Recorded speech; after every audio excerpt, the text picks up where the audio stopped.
વર્ષ 2025નો શ્રાવણ મહિનો કંઈક ખાસ છે, કેમ કે આ વખતે આવી રહ્યું છે એવું દુર્લભ સંયોગ જે 114 વર્ષ પછી બનશે. આ વર્ષે શ્રાવણના પવિત્ર સોમવારે ગૌરી અને શંકરનો દૈવિક મિલન યોગ ફરીથી સજીવ બનશે. શાસ્ત્રો મુજબ આ દિવ્ય સંયોગ માત્ર દુર્લભ જ નહીં, પણ 3 ખાસ રાશિઓ માટે અમૂલ્ય આશીર્વાદ પણ સાબિત થવાનો છે. આ ભવિષ્યવાણી મુજબ ભગવાન શિવ અને માતા પાર્વતી, જેને શાસ્ત્રોમાં વિવાહક દેવતા તરીકે પણ ઓળખવામાં આવે છે, તેઓ આ ત્રિરાશિ પર ખાસ કૃપા દ્રષ્ટિ કરશે. જે રાશિ ધરાવતા લોકોના જીવનમાં લગ્ન સંબંધિત અવરોધો દૂર થવાનું શક્ય છે અને ઈચ્છિત જીવન સ્થિતિ પ્રાપ્ત થવાનો સંકેત છે. આ અવસરે માતા ગૌરી અને ભોળાનાથની પૂજા કરનારા ભક્તોને એક નવું ભાગ્ય દ્વાર ખુલતું અનુભવાશે. ખાસ કરીને કુંવારા યુવાનો કે જે લગ્ન માટે ઈચ્છા રાખે છે, તેમની મનોકામનાઓ પૂર્ણ થવા જઈ રહી છે. આ વિડીયો તમારા માટે ખૂબ જ ઉપયોગી સાબિત થઈ શકે છે, તેથી અંત સુધી અવશ્ય જોતા પહેલાં, જો તમે ઈચ્છો છો કે મહાદેવની કૃપા તમારી ઉપર રહે, તો આ વિડીયો લાઈક કરો અને કમેન્ટમાં હર હર મહાદેવ જરૂર લખી દેજો.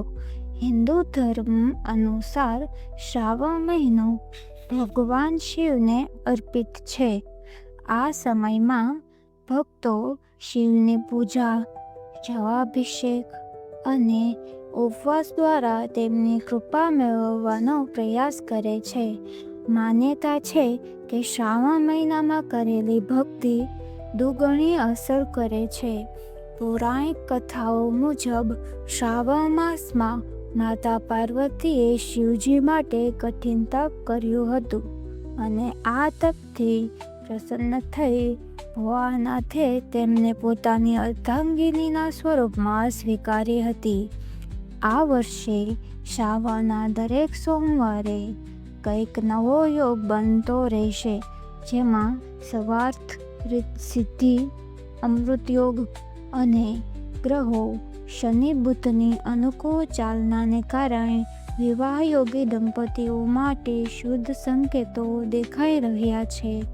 જો તમે પણ ઘણા સમયથી જીવનસાથી માટે રાહ જોઈ રહ્યા છો, તો આ શ્રાવણ માસ તમારા માટે જીવનમાં નવો પડાવ લાવી શકે છે. મિત્રો, એક એવી ઘડી આવી રહી છે જે 144 વર્ષથી ફરી આવી નથી. હા, તમે સાચું સાંભળ્યું. આ વર્ષે શ્રાવણ માસનો પ્રથમ સોમવાર લઈને આવી રહ્યો છે એક એવો અસાધારણ યોગ, જ્યાં ભગવાન શિવ અને માતા ગૌરી સાથે મળીને 3 રાશિઓના જીવનમાં મોક્ષ સમાન પ્રેમ અને લગ્નનો આશીર્વાદ વરસાવશે. કઈ છે આ ભાગ્યશાળી રાશિઓ? શું છે આ દુર્લભ યોગનું રહસ્ય? આખી માહિતી મેળવવા માટે વિડીયો આખો અવશ્ય જોજો. શ્રાવણ મહિનો માત્ર શિવભક્તિ માટે નહીં, પરંતુ વૈવાહિક યોગો માટે પણ અત્યંત પવિત્ર માનવામાં આવે છે. વિશેષ કરીને શ્રાવણના સોમવાર, જેને શિવ સોમ પણ કહે છે, એ દિવસે શિવજીની ઉપાસના, જળાભિષેક, રુદ્રાભિષેક અને ગૌરીશંકરના મળનાની કહાની માનવ જીવનમાં શુભ સંજોગો લાવે છે. મિત્રો, એવી ઘડી ફરી આવી રહી છે જે જીવનમાં એક જ વાર આવે છે. આજે ગ્રહોની એવી વિશિષ્ટ ગઠબંધનીઓની કે જેઓ આપણા સંબંધો, લગ્ન જીવન અને ભાવિ સાથે સીધી જોડાઈ ગયેલી છે. લગભગ 144 વર્ષના લાંબા અંતરાલ બાદ શનિદેવ અને શુક્ર ગ્રહ એકબીજાની સાથે સમસપ્તક દશામાં આવી રહ્યા છે. એટલે કે બંને ગ્રહો હવે 180 ડિગ્રીના અંતરે એકબીજા સામે સ્થિત છે. આ પ્રકારનો યોગ જ્યારે બને છે ત્યારે માનવ જીવનમાં મોટા પરિવર્તન લાવે છે, ખાસ કરીને એવા પરિવર્તન જે સંબંધો અને લગ્નને છૂટી જાય. ખાસ વાત એ છે કે આ સમસપ્તક યોગ કોઈ સામાન્ય સમયગાળામાં નહીં, પણ શ્રાવણ માસ અને ચતુર્માસ જેવી આધ્યાત્મિક ઋતુમાં બની રહ્યો છે. એ પણ ત્યારે જ્યારે શનિદેવે પોતાની વક્ર ગતિમાં પ્રવેશ કરશે. 13 જુલાઈથી 28 નવેમ્બર સુધી. આપણે જાણીએ છીએ કે શનિદેવ કર્મફળના દાતા છે અને શુક્ર ગ્રહ પ્રેમ, લગ્ન, લાલિત્યના દાતા છે. જ્યારે આ બંને એકબીજાની સામે સામે હોય ત્યારે જીવનમાં જે બંધ થયેલા દરવાજા હોય એ ધીમે ધીમે ખુલવા લાગે છે. શ્રાવણ માસનો આ સમસપ્તક યોગ શિવ અને શનિદેવ બંનેના આશીર્વાદ લઈને જીવનના મોટા અવરોધો દૂર કરી શકે છે. ખાસ કરીને 3 રાશિઓ માટે તો આ સમય ટર્નિંગ પોઈન્ટ સાબિત થઈ શકે છે. ચાલો જોઈએ આ પવિત્ર યુગમાં કઈ રાશિનું ભાગ્ય ચમકશે. વિડીયોમાં આગળ વધતા પહેલાં જો તમે ઈચ્છો છો કે મહાદેવની કૃપા તમારી ઉપર રહે તો આ વિડીયો લાઈક કરો અને કમેન્ટમાં હર હર મહાદેવ જરૂર લખી દેજો. હવે નંબર 1 પર જે રાશિ છે તે છે વૃષભ રાશિ. ભગવાન શિવના આ ખાસ યોગમાં વૃષભ રાશિના જાતકો માટે એક નવો અંક શરૂ થવાનો છે. લાંબા સમયથી જે સંબંધો અટવાઈ ગયા હતા એમાં હવે નવી ઉર્જા અને ગતિ આવવાની છે.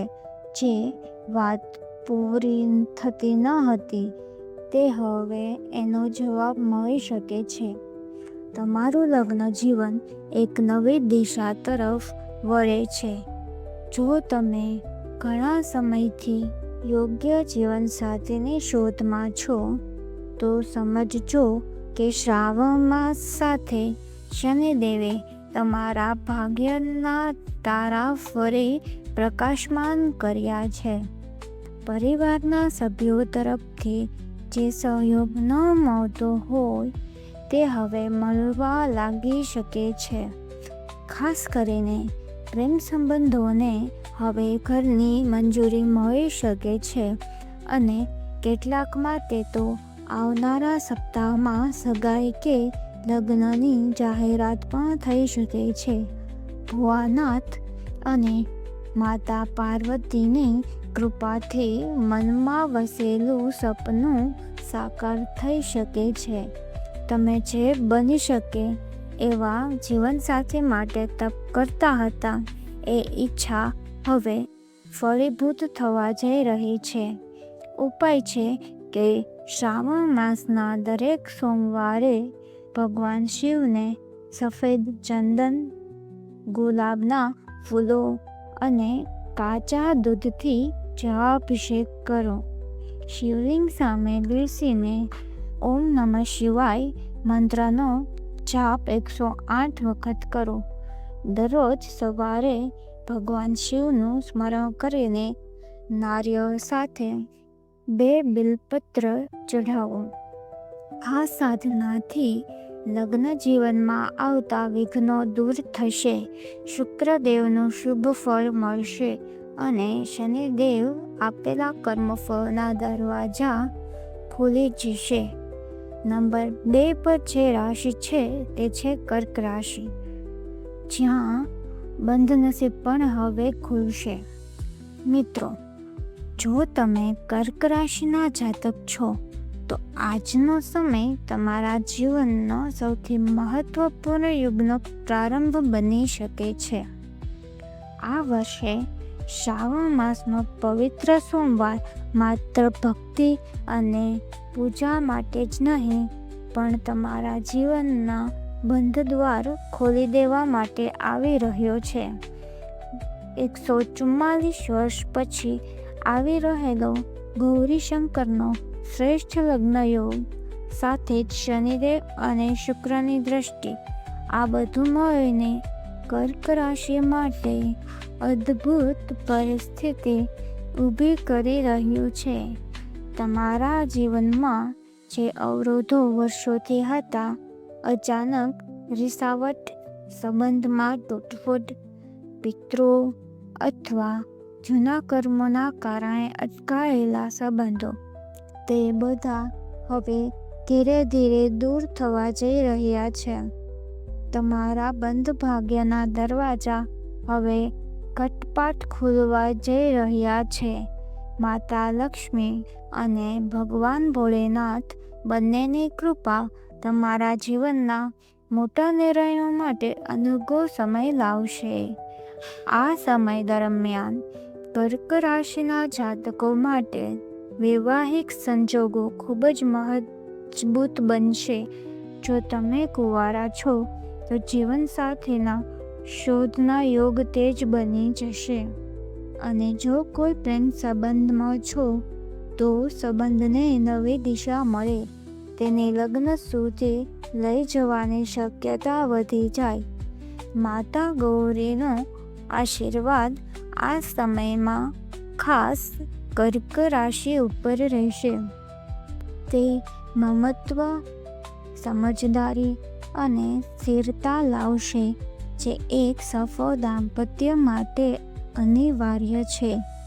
શાસ્ત્રો અનુસાર જ્યારે શનિદેવ 7મા ભાવમાં હોય ત્યારે જીવનસાથી સંબંધિત કર્મફળ આવવાનું શરૂ કરે છે. જો તમે પૂજાપાઠ, ભક્તિ અને પવિત્ર જીવન પદ્ધતિ અપનાવશો તો ભવિષ્યમાં ખુશહાલ લગ્ન જીવન પ્રાપ્ત થશે. શિવજીને પ્રસન્ન કરવા માટે કર્ક રાશિના જાતકોએ શું કરવું જોઈએ? ભગવાન ભોળાનાથની કૃપા માટે શ્રાવણના દરેક સોમવારે નીચે મુજબ ઉપાય કરવાથી લાભ મળશે. ઓમ નમઃ શિવાય મંત્રનો 108 વાર જાપ કરો.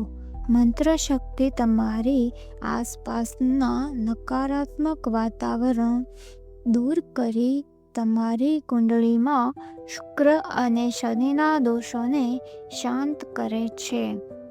શિવલિંગ પર પીળા ફૂલો ચઢાવો. ખાસ કરીને ગુલાબ અને કેળના ફૂલોથી પૂજન કરવાથી વૈવાહિક સુખ વૃદ્ધિ પામે છે. પંચામૃતથી અભિષેક કરો. દૂધ, દહીં, ઘી, મધ અને ખાંડનું મિશ્રણ બનાવો. શિવલિંગ પર અર્પણ કરો. આ અભિષેક તમારા જીવનમાં શાંતિ, પ્રેમ અને સંતુલન લાવે છે. બીલીપત્રના 3 પાંદડાવાળા પત્ર ચઢાવો. શુદ્ધ મનથી ચઢાવેલા બીલીપત્ર ભગવાન શિવને ખૂબ જ પ્રિય છે. દરેક પાંદડામાં તમારું એક ઈચ્છા મૂકી શકો છો અને ભોળાનાથ તેને જરૂરથી સાંભળે છે. જો તમારી કુંડળીમાં શનિ 7મા ભાવમાં બેઠેલા છે તો આજે નહીં તો કદી નહીં. આ શ્રાવણ માસ તમારા લગ્નના બંધ બારણા ખોલવા માટે તૈયાર છે. પરંતુ માત્ર આશા નહીં, ભક્તિ અને શ્રદ્ધાથી આ યોગો સક્રિય કરો. નંબર 3 પર જે રાશિ છે તે છે મીન રાશિ. મિત્રો, મીન રાશિના જાતકો માટે આ શ્રાવણ સોમવાર એક અલૌકિક આશીર્વાદ સમાન બની રહ્યો છે. 144 વર્ષ પછી બનતો ગૌરીશંકરનો દુર્લભ સંયોગ એવો શુભ સમય લાવી રહ્યો છે કે જ્યાં તમારા જીવનમાં વર્ષોથી અટવાયેલા સંબંધો હવે આગળ વધી શકે છે. પ્રેમ સંબંધો જે શંકા, વિરોધ કે સંજોગનાની અશક્તિથી બંધાયા હતા, હવે ભોળેનાથની કૃપાથી સરળતાથી આગળ વધશે. આ વર્ષે શનિદેવ 7મા ભાવમાં મીન રાશિ માટે સ્થિર થયેલા છે અને જ્યારે શનિદેવ સંબંધોના ઘરમાં હોય ત્યારે તે સંબંધોને સ્થિર કરે છે, સત્કાર્યમાં મદદરૂપ બને છે અને જીવનસાથીની શોધમાં રહેલા લોકોને યોગ્ય માર્ગ દર્શાવે છે. ખાસ કરીને જેના લગ્ન વારંવાર તૂટી રહ્યા હોય, વાત નક્કી થઈને પણ વાત આગળ વધી ન રહી હોય અથવા લગ્નમાં વિઘ્નો આવી રહ્યા હોય, તેમના માટે આ શ્રાવણનો સમય સોનાની તુલ્ય છે. શુક્ર ગ્રહના અનુગ્રહથી હવે તમે પ્રેમ જીવનમાં સહયોગ, સમજદારી અને સંતુલન અનુભવશો. લગ્નમાં પ્રેમભર્યો સંબંધ અને લાગણીઓની ઊંડા વધશે. દંપતી જીવન જીવતા લોકો માટે પણ આ સમય સંબંધોને ફરીથી મજબૂત કરવાની તક સમાન છે. માત્ર લગ્ન નહીં પણ અન્ય લાભ પણ મળશે.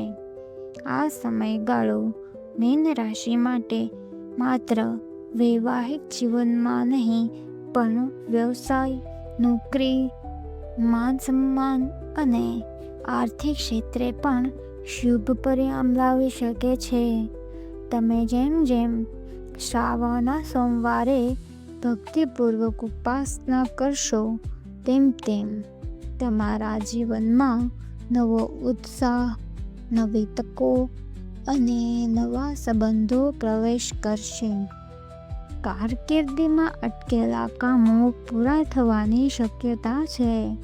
પ્રતિષ્ઠા, ઓળખ અને સમાજમાં માન વધે તેવી ઘટનાઓ બની શકે છે.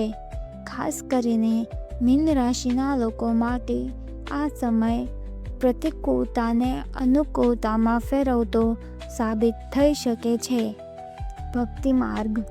ભોળેનાથને પ્રસન્ન કરો આ રીતે. દર સોમવારે ભોળેનાથને 5 પદાર્થથી બનેલા પંચામૃતથી અભિષેક કરો. દૂધ, દહીં, ઘી, મધ અને ખાંડ. પછી તેમને શુદ્ધ પાણીથી શાંત અભિષેક આપો. શિવલિંગ પર 3 પાંદડા વાવો. શુદ્ધ બેલીપત્ર ચઢાવો. દરેક પાંદડા પર ઓમ નમઃ શિવાય બોલતા બોલતા મૂકો. ભગવાનને પીળા અથવા સફેદ ફૂલો અર્પણ કરો. ખાસ કરીને ગુલાબ. દરરોજ ઓમ નમઃ શિવાયનો 108 વાર જપ કરો અને જો શક્ય હોય તો શ્રાવણ માસમાં સોમવારના વ્રત પણ રાખો. વિડીયો અંત સુધી જોડાયેલા રહેનાર તમામ દર્શકોનો હૃદયપૂર્વક આભાર. તમારું જીવન પણ ભોળેનાથના આશીર્વાદથી પ્રસન્ન અને સકારાત્મક બની રહે એવી શુભેચ્છાઓ સાથે નીચે કમેન્ટમાં જરૂર લખજો હર હર મહાદેવ, જેથી આપના જીવનમાં શિવ શક્તિનો પ્રકાશ સતત વરસતો રહે. જો આ માહિતી તમને ઉપયોગી લાગી હોય તો વિડીયોને લાઈક કરો અને ચેનલને સબસ્ક્રાઈબ કરો અને તમારા મિત્રો તથા પરિવારજનો સાથે શેર કરો. ખાસ કરીને જેમના જીવનમાં લગ્ન સંબંધિત અવરોધો, અસમંજસ અને ઊહાપોહ ચાલી રહ્યા છે.